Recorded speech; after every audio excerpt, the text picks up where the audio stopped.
राम राम। कैसे हैं आप लोग। मैं हूं आपका होस्ट और दोस्त अमित भारद्वाज। न्यू एज के यूट्यूब चैनल पर आपका बहुत बहुत स्वागत है। दोस्तों, हम लोग सभी जानते हैं कि हनुमान जी कौन थे। हम ये भी जानते हैं कि हनुमान जी शिव जी के अवतार थे। शिव जी ही हनुमान जी के रूप में अवतरित होकर आए थे। पर क्या आप लोग जानते हैं कि हनुमान जी की पूंछ किसका रूप है। हनुमान जी की पूंछ के रूप में जिसने की रावण की लंका जला दी थी, वो किसका रूप है। आज मैं यही कहानी आपके लिए लेकर आया हूँ। तो आइए मैं कहानी शुरू करता हूँ। एक बार की बात है दोस्तों, कैलाश पर्वत पर पार्वती जी शिव जी से बहुत गुस्सा हो रही थी। पार्वती जी ने शिव जी को कहा, भगवान अपने इस भक्त को कैलाश पर्वत पर आने से रोकिए। जब भी ये आता है मैं बहुत असहज हो जाती हूँ। अगर किसी दिन मुझे गुस्सा आ गया तो मैं इसे अग्नि में भस्म कर दूंगी। मुझे इसका आना बिल्कुल भी पसंद नहीं है। आप इसे समझा दीजिए कि ये कैलाश पर्वत पर प्रवेश ना करे। शिव जी ने रावण को यह वरदान दे रखा था कि वो जब चाहे तब कैलाश पर्वत पर आ सकता है और शिव जी से मिल सकता है।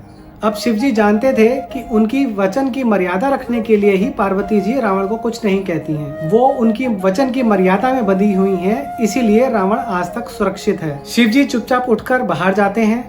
बाहर जाकर देखते हैं कि रावण नंदी जी को परेशान कर रहा होता है। शिव जी को आते देखकर वह प्रणाम करता है और कहता है, प्रणाम महाराज, कैसे हैं आप। इसके जवाब में शिव जी उनको कहते हैं, आओ दशानन, कैसे आना हुआ। तो रावण कहता है, मैं तो बस आपके दर्शन करने के लिए आ गया। मुझे आपको देखने की इच्छा हुई, आपके दर्शन करने की इच्छा हुई, तो मैं कैलाश पर्वत पर आ गया। इस पर महादेव उसको समझाते हुए कहते हैं कि कृपा करके कैलाश पर्वत पर आप बार बार ना आए। पार्वती जी को आपका आना अच्छा नहीं लगता है। तो रावण कहता है, महाराज आपने ही तो मुझे वचन दिया है कि जब मैं चाहूँ तब मैं कैलाश पर्वत पर आ सकता हूँ। अब आप ही मुझे कैलाश पर्वत पर ना आने के लिए कह रहे हैं।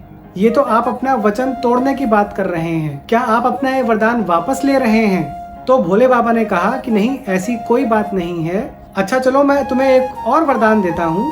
तुम जब भी मुझे याद करोगे, जहाँ भी याद करोगे, वहाँ मैं प्रकट हो जाऊंगा। वहाँ मैं तुमसे खुद मिलने आ जाऊंगा। इससे बड़ा वरदान तो नहीं हो सकता तुम्हारे लिए, पर कृपा करके तुम कैलाश पर्वत पर आना छोड़ दो, क्योंकि तुम्हारे क्रियाकलापों से पार्वती जी को बहुत गुस्सा आता है और अगर उन्होंने गुस्से में कोई ना कोई तुम्हें श्राप दे दिया तो मैं भी कुछ नहीं कर पाऊंगा। वो कहता है, ठीक है महाप्रभु, मैं आज के बाद कैलाश पर्वत पर नहीं आऊंगा, पर जब भी मैं आपको याद करूंगा तो आपको प्रकट होना पड़ेगा। भोले शंकर कहते हैं, तथास्तु। समय बदलता है। हनुमान जी रावण की सोने की लंका को जलाकर खाक कर देते हैं। रावण को समझ में नहीं आता कि कैसे एक छोटा सा वानर पूरी लंका को जलाकर राख कर गया। वो यही सोचते सोचते भगवान शिव को याद करता है। उसके याद करते ही भगवान शिव स्वयं प्रकट हो जाते हैं। अब वो भगवान शिव से पूछता है कि हे भगवान, एक छोटा सा वानर मेरी पूरी सोने की लंका को आके तबाह कर गया, पूरी सोने की लंका को आकर खाक कर गया।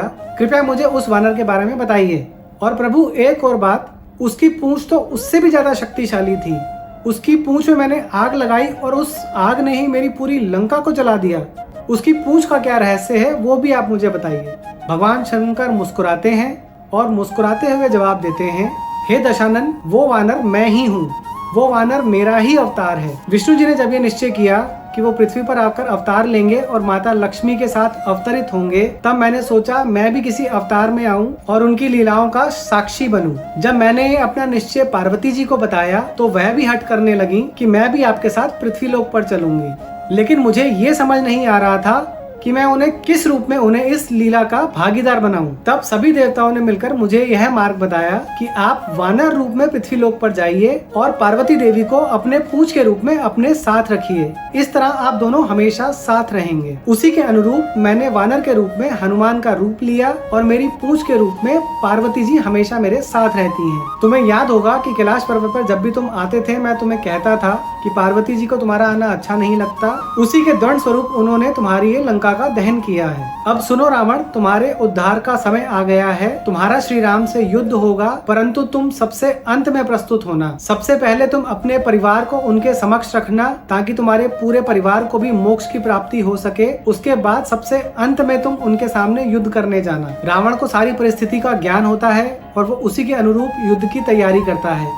पहले वह अपने पूरे परिवार को राम जी से लड़ने भेजता है ताकि उन सबको मोक्ष प्राप्त हो सके और बिल्कुल आखिरी में उनसे खुद लड़ने जाता है और सबसे अंत में उसको मोक्ष प्राप्त होता है। तो दोस्तों, वो पार्वती जी ही थी जो हनुमान जी की पूंछ के रूप में राम जी की यानी कि विष्णु जी की लीला देखने आई थी। आशा करता हूँ आपको मेरी ये कहानी बहुत पसंद आई होगी। अगर आपने अभी तक मेरे चैनल को सब्सक्राइब नहीं किया है तो जल्दी जल्दी सब्सक्राइब कर लीजिए। कमेंट सेक्शन में हमें कमेंट करके बताइए कि आपको ये कहानी कैसी लगी, और अगर आपको ये कहानी पसंद आई है तो इसे ज़्यादा से ज़्यादा शेयर भी करें। बहुत जल्दी ही आप लोगों से मिलूंगा, तब तक के लिए बहुत बहुत धन्यवाद।